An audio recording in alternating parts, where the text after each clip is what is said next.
BD Law, o podcast sobre desenvolvimento de negócios no mercado jurídico. Este podcast conta com o apoio da CRWA, uma agência digital especialista em web design, e-commerce, websites e marketing digital. CRWA, há 14 anos entregando performance e resultados de comunicação. TKRA Contabilidade, a contabilidade certa para o crescimento da sua empresa. Já ouviu falar em Legal Design? Não? Procura por Bits Legal Design, criando documentos que qualquer pessoa entende. Os administradores de companhias abertas, que incluem diretores e membros do conselho de administração, têm a responsabilidade de conduzir os negócios da empresa com diligência, lealdade e transparência, sempre buscando o interesse da companhia e de seus acionistas. Seu papel vai muito além da gestão operacional. Eles precisam garantir o cumprimento das normas regulatórias, a boa governança corporativa e a divulgação de informações relevantes ao mercado. Em um ambiente sujeito ao escrutínio de investidores, órgãos reguladores e da sociedade, suas decisões influenciam diretamente o valor das ações, a reputação da empresa e sua sustentabilidade no longo prazo. E este é o tema do nosso episódio de hoje aqui no BD Law, podcast sobre desenvolvimento de negócios no mercado jurídico. Sejam muito bem-vindas e bem-vindos. Eu sou seu host, Gabriel Bidini, especialista em desenvolvimento de negócios no mercado jurídico. Estamos aqui com Andréa Seco, sócia do Almeida Advogados, onde atua desde 2003. Andréa é especializada em contencioso civil, arbitragem e recuperação judicial, além de atuar em métodos alternativos de resolução de conflitos e na prevenção de litígios. Andréa é bacharel em Direito e pós-graduada em Direito Processual pela PUC São Paulo e mestre LLM em Ciências Jurídicas pela Universidade Autônoma de Lisboa, turma de 2023. Andréa é membro efetiva da Comissão Especial de Arbitragem da OAB de São Paulo, membro da Comissão Permanente de Estudo de Arbitragem, do IASP, e da Associação dos Advogados de São Paulo, a ASP.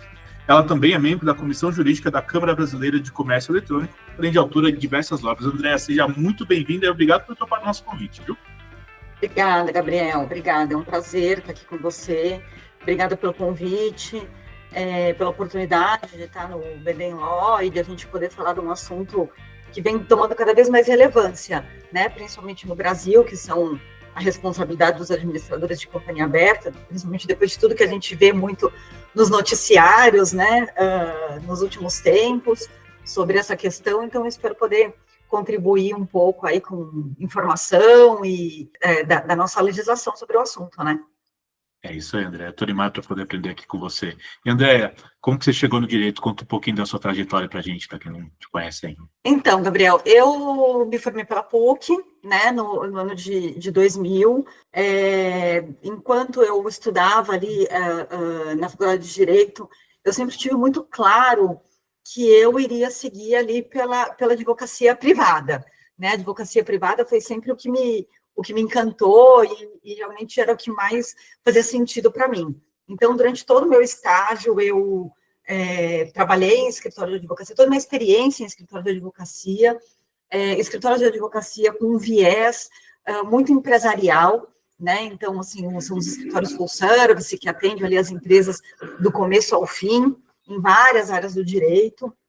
Eu pude, então, ter a oportunidade de, ao longo do meu estágio e, né, dos meus primeiros anos de trabalho, ver e passar por algumas áreas do direito, né? Então, vi ali o direito tributário, administrativo público, passei pelo direito civil, pelo direito societário e pude fazer uma escolha muito consciente do caminho que eu queria seguir. E acabei seguindo, fiquei muito em dúvida entre o direito societário e o contencioso estratégico, mas aí eu acabei indo para o contencioso estratégico, que realmente era um caminho que me brilhava mais os olhos e que eu achava que poderia ser um lugar onde eu ia ter a dinâmica do direito mais presente na minha vida. Isso acabou guiando, inclusive, minha vida acadêmica, né? Quando eu fui fazer meu mestrado e tudo mais, o meu mestrado em direito comercial, né? Apesar de eu trabalhar com direito contencioso, mas me especializei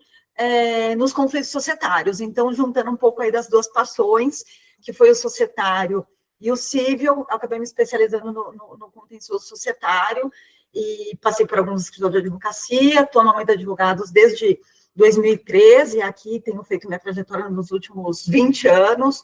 Cheguei aqui no momento em que o escritório estava criando a área de direito civil, né? Que legal. Então, eu pude participar de toda essa formação, de como formar áreas, equipes, os times, e hoje a gente tem um escritório aí com mais de 100 pessoas, a gente tem de todas as áreas do direito, e acho que deu certo. Pô, com certeza, né, André? Aí dá para ver que é uma vida bem movimentada, aí, principalmente, né, nessas disputas societárias aí, que são bem legais, né? Não, assim, não a disputa em si, mas de poder estudar, mas o direito, né, envolvido, exato, né? O direito... Não, aqui de monotonia a gente nunca morre, Gabriel. Nunca morre. Assim que é bom. Assim que é bom, viu, André? E, André, para a gente começar aqui, para o pessoal entender um pouquinho mais sobre o tema, eu queria que, se você puder, para começar com o básico, quem são os administradores de uma companhia aberta e qual que é a diferença entre diretores e conselheiros, que às vezes a galera confunde, né? Tá, então. Bom, vamos lá. Eu acho que a primeira coisa para a gente estabelecer aqui é que quando a gente está falando de companhia aberta, a gente tem uma lei no Brasil, né, a Lei Federal 6.404, que regulamenta ali, de forma geral, as companhias abertas no Brasil. Ela é uma lei de 76, e apesar de ela estar fazendo aí quase 50 anos, ela é uma legislação muito moderna, né, uma legislação que tem muitos elogios da comunidade como um todo. Ela sofreu uma atualização ali em 2021, pela Lei 14.195, mas ela é que vai reger, de uma forma geral, os principais pilares, vamos dizer assim, de uma companhia aberta. E a lei, ela traz ali no artigo 138 e seguintes, quem é a administração dessa companhia aberta, né? Então, ela fala que a companhia, ela vai ser administrada de acordo ali com o seu estatuto, mas, basicamente, quando a gente está lidando com companhia aberta, é o conselho de administração e a diretoria. Lembrando que quando a gente está falando de companhia aberta, né, aquelas listadas em bolsa, que negociam ações no mercado e tudo mais, ela obrigatoriamente tem que ter um conselho de administração. Então, aí surge a principal diferença, né? Enquanto o conselho de administração é um órgão colegiado e um órgão de deliberação, a diretoria é um órgão de gestão, que vai estar ali no dia a dia, fazendo a empresa acontecer, né? Então, eu acho que na própria lei a gente pode pensar aí as principais diferenças de um e outros, embora ambos componham a administração, mas, assim, os diretores são aqueles que vão estar na gestão operacional da empresa.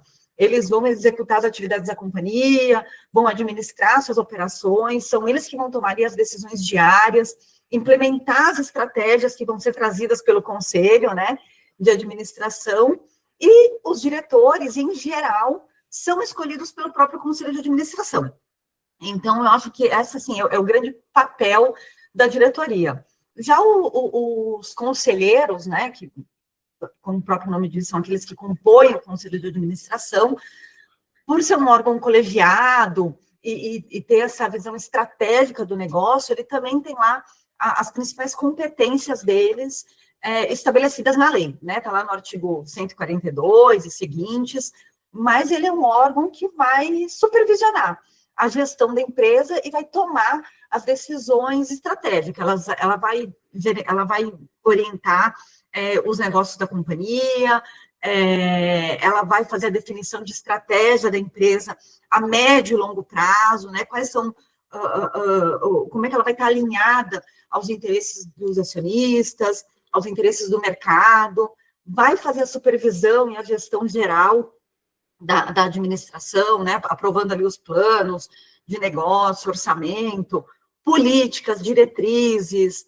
gestão de risco, né, isso é muito importante, assim, para que tenha um sistema adequado de controle e mitigação de risco, ainda mais, né, em tempos de instabilidade econômica, financeira, política, né, que a gente vê muito hoje no nosso dia a dia, né, as companhias abertas, elas estão hoje cada vez mais complexas, né, cada vez mais globalizadas. Então, a gente não pode dizer que só o que acontece no mercado onde a companhia está vai afetá-la, né, mas o que acontece mundialmente. Então, é importante o conselho ter essa visão global dos negócios, e hoje em dia, um outro ponto também super importante é o compliance e a governança corporativa, né, o famoso ESG, né, as empresas, elas estarem ali sempre muito atentas e conforme com as leis, regulamentos, políticas ambientais, sociais, né? Então, em resumo, é isso. Enquanto a diretoria está mais ali no dia a dia, Os conselheiros, eles estão mais nessa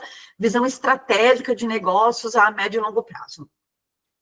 Entendi, André. E, André, eu queria saber, porque a gente falou aqui dos conselheiros, dos diretores, e eu queria saber também sobre, aí a gente pensa também no papel dos administradores, né? Eles são a mesma coisa, ou diretores são administradores, conselheiros são administradores? Estou viajando aqui, o que é? Só para o pessoal...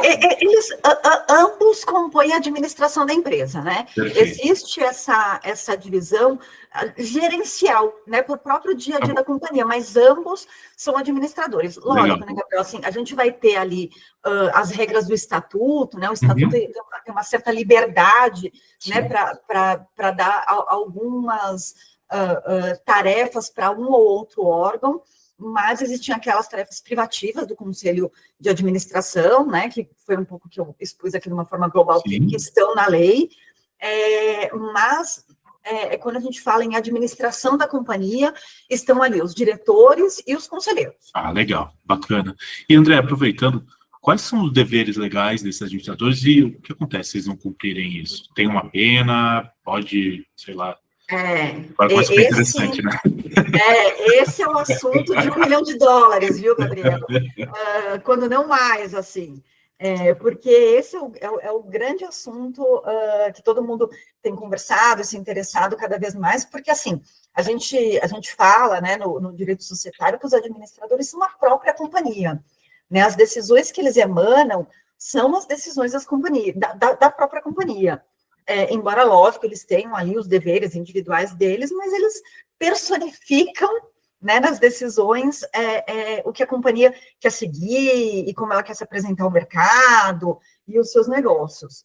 Mas esse é um assunto tão caro ao legislador, que a gente encontra também na própria lei os grandes blocos dos deveres, né, que a gente chama de deveres fiduciários dos administradores. Então, assim, de uma forma bem geral, a gente tem grandes blocos de deveres que a própria lei impõe ao administrador. Então, assim, o primeiro deles é o dever de diligência, né, que alguns chamam de dever de cuidado, que é aquele dever mais generalista, né, do homem probo, honesto, ético, com a complexidade hoje que as companhias têm, se diz até que hoje é insuficiente, né?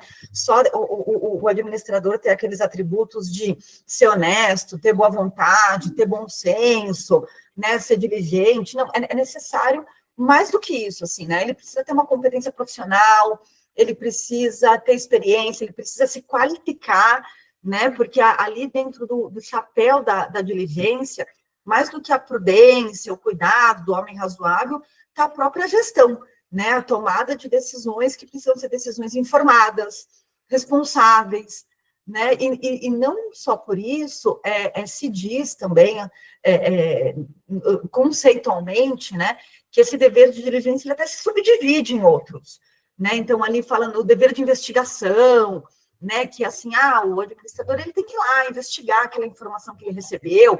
É uma informação clara, suficiente, baseada, me capacita para eu tomar a melhor decisão para a companhia, né? Se fala também num subdever aí de vigilância dentro desse dever de diligência, né? Ou seja, o administrador ele tem que estar ali, ele tem que ter uma supervisão de controlar a organização, a condução da atividade social, ter a certeza de que tudo está correndo conforme os ditames que a empresa realmente quer para o seu futuro. O segundo grande bloco, que também está dentro da lei, é o dever de lealdade, né? Então, assim, o que é o dever de lealdade? Acho que o dever de lealdade a gente pode falar que ele tem dois grandes pilares, dois grandes blocos de situação. O primeiro é que o administrador ele tem que sempre agir no melhor interesse da companhia, ou seja, utilizar aquelas oportunidades comerciais da melhor forma para desenvolver o negócio, trazer benefícios para a companhia e para toda a comunidade acionária e seu acionista. E o outro grande pilar do dever de lealdade é evitar o conflito de interesse entre o administrador e a companhia, né? Ou seja, o administrador ele não pode se usar de informações privilegiadas ou oportunidades de negócio que ele teve conhecimento em virtude de ter um cargo, né, importante, um cargo de gestão em benefício próprio. ou em benefício de um grupo muito específico ou de um terceiro que ele pretenda beneficiar, vamos assim dizer, né? Então, assim, esse dever de lealdade, ele é um dever muito importante, e dentro dele também existe aquele dever de sigilo, né? O que é o dever de sigilo?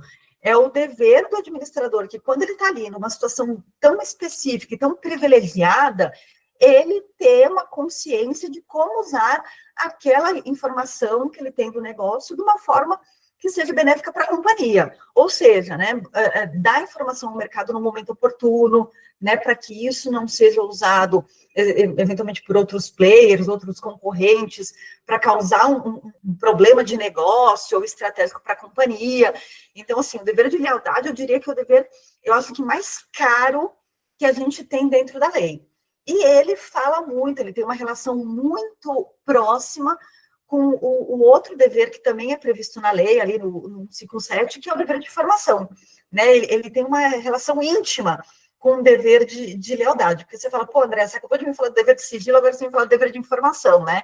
Mas é isso mesmo, né? A partir do momento em que o administrador, ele tem ali toda a gestão do negócio, ele tem uma responsabilidade, enquanto administrador, de prestar contas, né, de prestar informações completas, exatas, verdadeiras sobre a situação da companhia, né, aos acionistas e ao mercado, especialmente quando a gente está falando de informações relevantes, né, e aí a gente brinca que tem uma outra regra de ouro no dever societário, que é o seguinte, o dever de informação do administrador corresponde ao efetivo direito de ser informado do acionista, né? Porque é através desse direito de informação que ele vai poder exercer o seu papel essencial ali, que é o de fiscalização dos administradores, né? E poder ir para a Assembleia com informações verdadeiras e corretas da companhia e poder votar ali de acordo com o seu melhor interesse.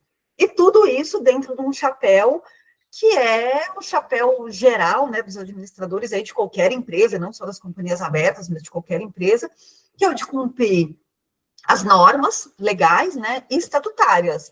Os administradores, eles têm que garantir que a companhia vai cumprir todas as normas legais aplicáveis, né, as legislações fiscais, trabalhistas, ambientais, para que nada saia de uma forma incorreta ou em desacordo com o que se espera da companhia. Muito legal. André, você já falou um pouquinho disso, mas eu queria, se você puder contar um pouquinho mais, como as decisões dos administradores impactam diretamente os acionistas e o valor da empresa na bolsa, por exemplo. Nossa, Gabriel, e assim, eu acho que assim, é uma relação direta, indissociável e objetiva, né? As decisões dos administradores, elas moldam a própria trajetória operacional e estratégica da empresa, né? Então, elas vão ter um impacto direto na confiança dos investidores e no valor das ações na Bolsa de Valores. A forma como essas decisões são percebidas pelo mercado em geral é que vão levar essa flutuação no preço das ações e na própria valoração da empresa, né? Então, acho que assim, a gente tem uma listinha aqui, né, exemplos que a gente pode dar de como isso acontece. Mas eu acho que os mais latentes a gente encontra primeiro no desempenho financeiro, né, da companhia. As decisões relacionadas a investimento, expansão de negócios, corte de custos, gestão financeira, influenciam diretamente a rentabilidade da empresa, e um bom desempenho financeiro tende a aumentar o valor das ações, enquanto resultados negativos tendem a levar uma queda no preço das ações, né? Tem uma relação direta aí. O outro exemplo que a gente pode dar são as estratégias de crescimento dos administradores, né? Como é que os administradores, eles pensam as estratégias da empresa? Entrada em novos mercados, desenvolvimento de novos produtos, aquisição de empresas menores, né, ou de empresas afetas ao mercado ali em que ele atua, né, e como isso afeta o próprio crescimento da empresa. Então, assim, decisões que fizeram um crescimento sustentável aos olhos do mercado, de novo, né, com respeito ao social, ao ambiental, geralmente são vistas de uma forma positiva pelos acionistas e pelo mercado em geral. Outro ponto super relevante é a gestão de riscos, né? Como os administradores planejam proteger a empresa em crises e incertezas. E aí vale todo o nível de incerteza, né? Lógico, tem aquelas que eles não podem prever, mas tem aquelas que, dependendo do mercado em que a empresa atua, podem ser previstas, né? Como crises ambientais, né? Mudanças climáticas, enfim. Então, isso também pode gerar uma valorização ou desvalorização dos mercados, do valor do papel das ações. Transparência na comunicação, eu acho que isso é essencial, né? Assim, muito do que a gente tem visto no noticiário e problemas, né, enfrentados por empresas como Petrobras, Americanas, né, que assim tomaram nosso noticiário, vem muito da violação desse dever de transparência, de comunicação, de informação. Então, assim, como os administradores se comunicam com o mercado, como eles comunicam os resultados da empresa, as perspectivas da empresa aos acionistas é crucial. Transparência e clareza, eu acho que fortalecem a confiança do investidor. São elas que realmente impulsionam o valor das ações e, lógico, né, assim, até o senso comum. Informações positivas tendem a ser bem recebidas, né, e aumentam o valor de mercado, enquanto informações imprecisas, incompletas, causam desconfiança e uma volatilidade no mercado. Por último, eu acho que dividendos, né, distribuição de dividendos e retorno ao acionista é essencial, né, decisões sobre distribuição de lucros, pagamento de dividendos, impactam, assim, diretamente o humor dos acionistas. Então, assim, políticas de dividendo que oferecem retornos consistentes, né, não é só aquele, é um pagamento eventual e tudo mais, mas, assim, de uma forma consistente, que atrai investidor de uma forma também consistente, dinâmica, tendem a valorizar as ações, né? E, por último, eu acho que são os M&As, né? Que são aquelas fusões e aquisições de mercado, as parcerias, né? Então, assim, fusões e aquisições, parcerias estratégicas, têm um potencial gigantesco de alterar a estrutura e a performance de uma empresa. Então, acho que, assim, de uma forma geral, esses são grandes, assim, potes, né, onde a gente pode botar a decisão do administrador diretamente vinculada a como isso vai reagir no mercado. Legal, André. André, tendo uma aula com você, estou adorando, viu? E, André, eu queria saber para você... Depois de 20 anos, né, Gabriel, fazendo isso, a gente vai tomando a cancha do mercado. Assim. Mas não é todo profissional com 20 anos de mercado que sabe ser tão didático assim, viu, André? Com certeza, viu? E, André, eu queria saber de que forma a assessoria jurídica pode contribuir para a boa governança e a prevenção de responsabilidades dos administradores. Nossa, Gabriel, eu acho que, assim, esse é um ponto crucial, né? Uma boa assessoria jurídica, a atuação de advogados, né, bem formados, que conhecem o seu negócio. Eu acho que o bom advogado não é só aquele que tem um conhecimento teórico, né? O bom advogado é aquele que se envolve no negócio da companhia, vai lá, compreende onde a companhia quer chegar, né? O que é crucial, quais são os valores, quais são os princípios da companhia. Então, assim, um advogado que tenha esse envolvimento com a companhia tem um papel fundamental na produção, assim, de uma boa governança corporativa e na prevenção, né, de responsabilidades dos próprios administradores das companhias abertas, ajudando eles também a se blindar para tomar as melhores decisões. Então, assim, eu posso trazer aqui alguns exemplos do que a gente faz no nosso escritório, né, e por isso também um escritório full service, que tem vários ramos de atuação, podem ajudar as companhias. A primeira é a conformidade legal. Advogados especializados, eles ajudam as companhias a compreender e a cumprir as leis e regulamentos aplicáveis, né? Isso reduz o risco de violação. Então, assim, a companhia está bem informada sobre a legislação societária, tributária, administrativa, é essencial. O outro ponto essencial é a elaboração e revisão de políticas internas, né? O advogado, ele não ajuda só no próprio estatuto da companhia, né? Mas a assessoria jurídica, ela pode ajudar na criação e revisão de políticas internas de governança, código de ética, que hoje é uma coisa super importante, né, para as companhias que são listadas em mercado, políticas de compliance, regulamentos de conduta, né, isso, assim, são cada vez assuntos mais valorados no mercado hoje em dia. O advogado, ele pode ajudar com treinamento e capacitação, isso é super importante. Você oferecer treinamento sobre melhores práticas de governança, sobre ética, compliance, não só para os administradores, mas para os colaboradores, né? Isso promove uma cultura de responsabilidade e de transparência na empresa. Isso é super importante.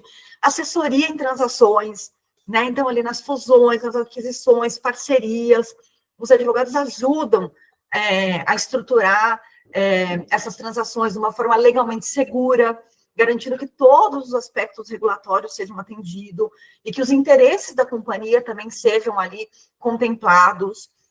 Um outro ponto super importante que a gente falou aqui é o apoio na comunicação com os acionistas e com o mercado. As companhias abertas, elas têm ali órgãos reguladores, né, como a CVM, então assegurar que todas as informações relevantes sejam divulgadas de acordo com as exigências legais e regulatórias é importantíssimo.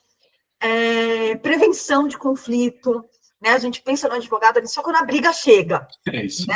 E não é verdade, assim, né? O advogado, ele pode ajudar muito antes dessa briga acontecer, ou dessa desconformidade acontecer, ajudando ali a proteger os interesses da companhia, dos administradores e dos próprios acionistas, né? Então, assim, criar um ambiente seguro para que esses conflitos sejam resolvidos da melhor forma, no interesse de todos.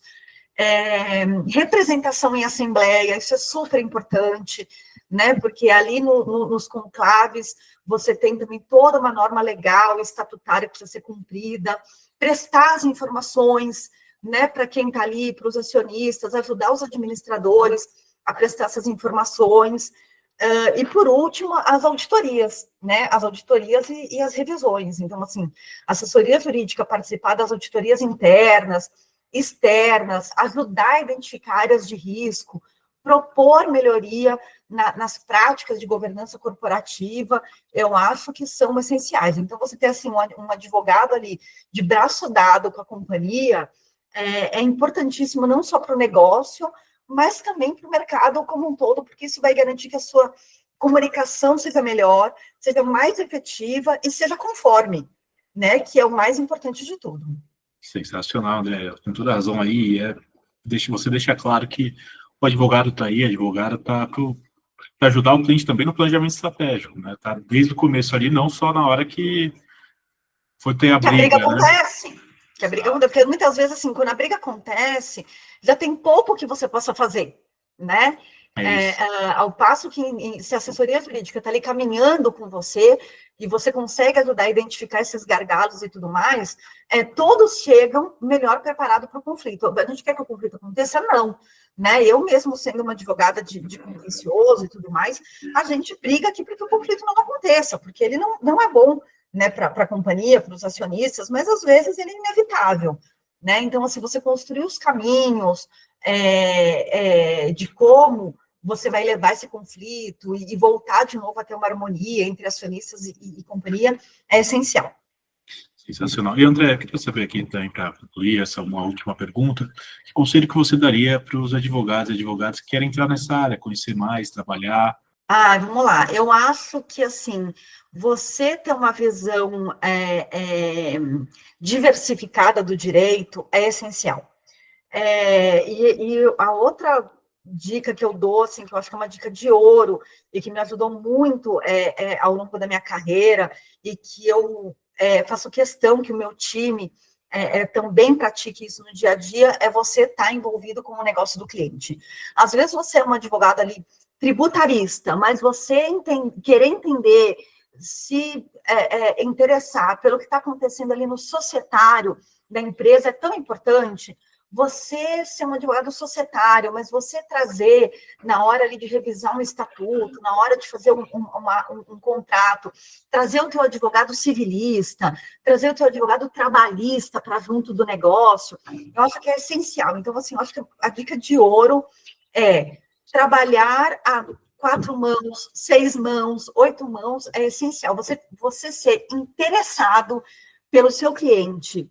E mais do que você chegar lá e você só entregar potenciais soluções, né? Porque, assim, às vezes é fácil até para o advogado falar assim, ó, você pode ir por esse caminho e você tem esses riscos. E você deixa ali a empresa falar, bom, e aí? E agora, né? E eu acho que o bom advogado é aquele que fala, olha, a gente tem vários caminhos, os caminhos têm seus ônus e seus bônus, mas vamos juntos construir esse caminho, né? O que melhor se adequa às políticas da empresa, o que melhor cabe dentro da onde a empresa quer chegar a médio e longo prazo. Eu acho que o advogado está de braço dado ali com o seu cliente e efetivamente interessado no negócio da empresa, é o que faz a diferença entre um advogado que pode realmente prestar uma boa assessoria e um advogado que você conhece e pode te dar uma dica fria da lei, né, que daí muitos podem fazê-lo, né, mas como isso vai contribuir para o seu dia a dia ou não, eu acho que passa por você ter um advogado interessado em você e no seu negócio. Nossa, André, muito legal, viu? André, eu gostaria de agradecer aqui a sua presença no BD Law por ter compartilhado da sua experiência com a gente. Eu queria saber se você tem algum contato para deixar o pessoal que quiser conversar com você. Lógico, Gabriel, de novo, obrigada, foi um prazer. Contem sempre comigo, sempre que precisarem, para debater ideias e tudo mais. Bom, vocês podem me encontrar no LinkedIn, né, no Andréa Seco, nas páginas também do Almeida Advogados, então no LinkedIn, no Instagram, na internet, tem ali os meus perfis, tem os meus contatos, o meu e-mail, vai ser um prazer conversar com todo mundo e ajudar todo mundo nesse mundo aqui do mundo do direito corporativo. Muito obrigado. E, pessoal, a gente vai ficando por aqui. Não deixe de nos seguir nas redes sociais. Estamos lá no Instagram, no @BDinLaw, e no meu LinkedIn, Gabriel Pedini, onde vocês vão encontrar conteúdo sobre desenvolvimento de negócios e mercado jurídico. Este é o BD Law, podcast sobre desenvolvimento de negócios no mercado jurídico. Nos vemos no próximo episódio e até lá. BD Law, o podcast sobre desenvolvimento de negócios no mercado jurídico. Este podcast conta com o apoio da CRWA, uma agência digital especialista em web design, e-commerce, websites e marketing digital. CRWA, há 14 anos entregando performance e resultados de comunicação. TKRA Contabilidade, a contabilidade certa para o crescimento da sua empresa. Já ouviu falar em Legal Design? Não? Procura por Bits Legal Design, criando documentos que qualquer pessoa entende.